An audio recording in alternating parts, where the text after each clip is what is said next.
Welcome to the deep dive. Okay, I want you to just take a second and picture the big open grasslands we have here in South Dakota.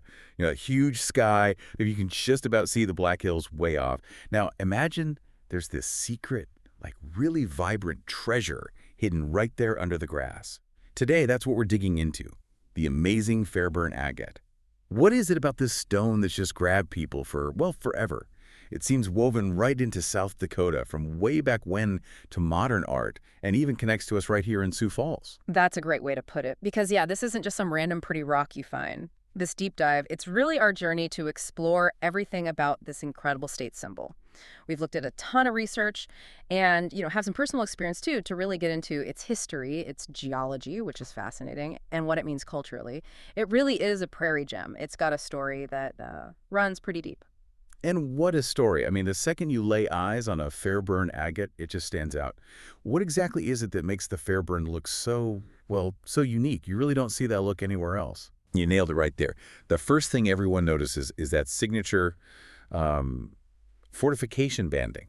Think of tiny, colorful castles inside the stone. That's kind of what those scalloped interlocking patterns look like. What makes them stand out on Fairburns is how intricate they are, often really angular, almost like a little map inside.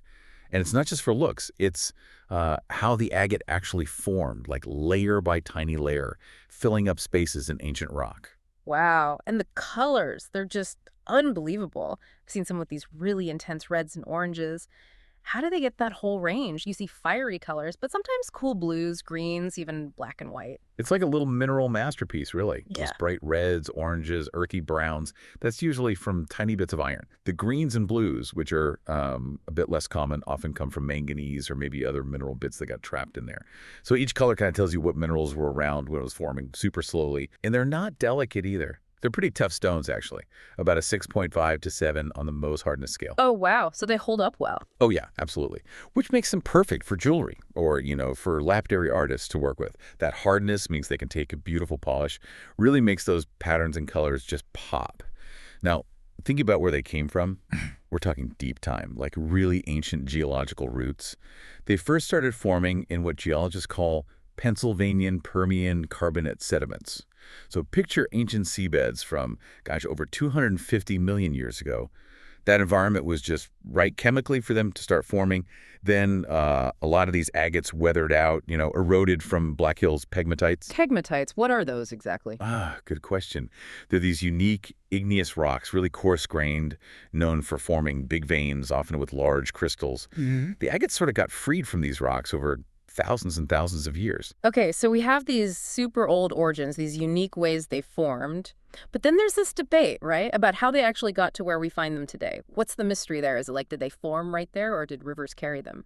Exactly. That's the geological puzzle. One idea is they formed right in those sediments where we find them now, basically in situ, as geologists say. The other theory, maybe the more common one, is that they were transported.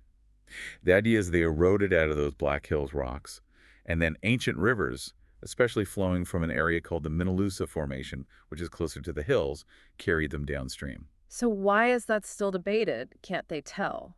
Well, that's the tricky part. Finding definitive proof is really hard, where they formed in place or carried hundreds of miles.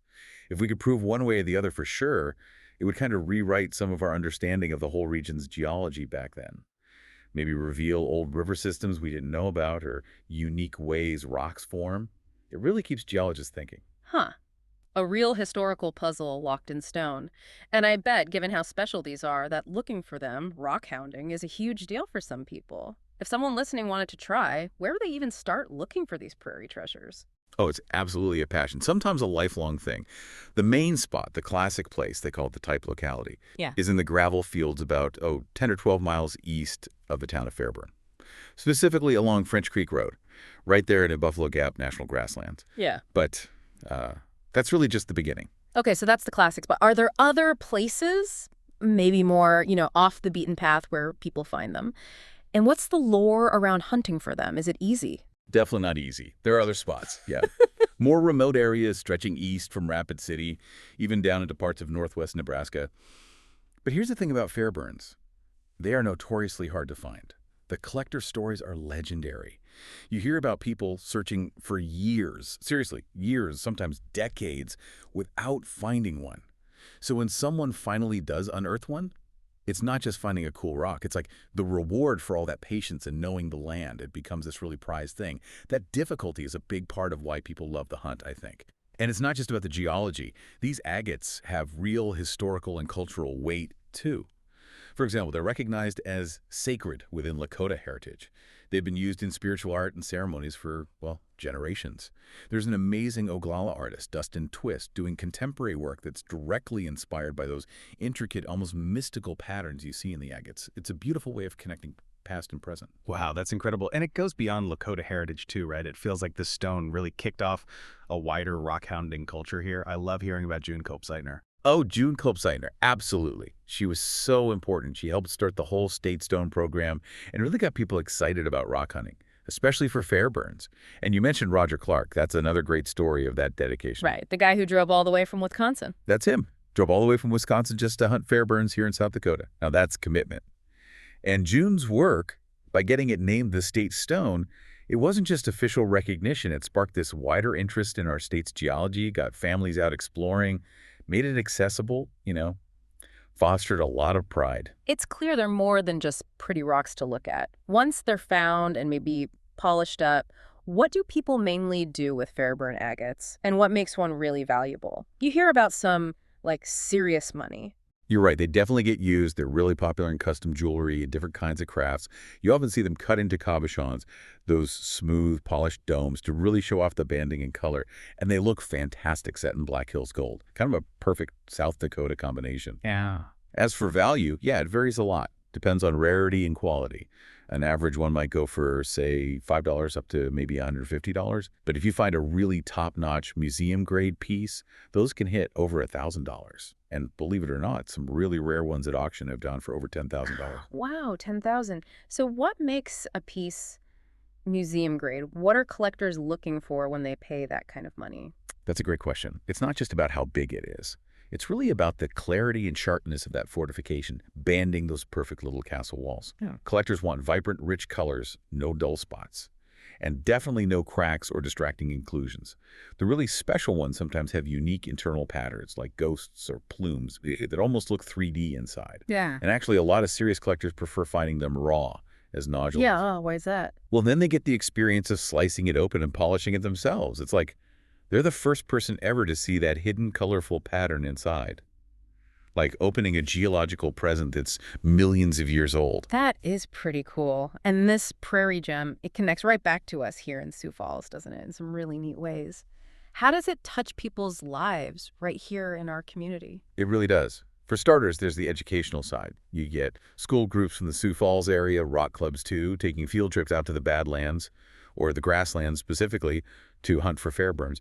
It makes geology real, hands-on science. It could inspire the next generation of geologists or artists right here from our town. And you probably see them in local shops too. Oh, absolutely. They're definitely part of local retail and tourism. Head out towards the hills, shops in Keystone, Custer, Rapid City, you'll see Fairburn pendants, things like that. Being the state gemstone really helps make it a proud symbol of South Dakota that people want to buy and, wear or display. But maybe the nicest part is the local collector community right here in Sioux Falls. You find families who have small Fairburns passed down through generations, maybe tucked in a rock garden or sitting on a shelf inside. It makes them this quiet but really meaningful part of our shared local heritage, a little piece of the wider South Dakota landscape right in our homes. So yeah, as we've kind of unpacked here, the Fairburn Agate is way more than just a colorful stone.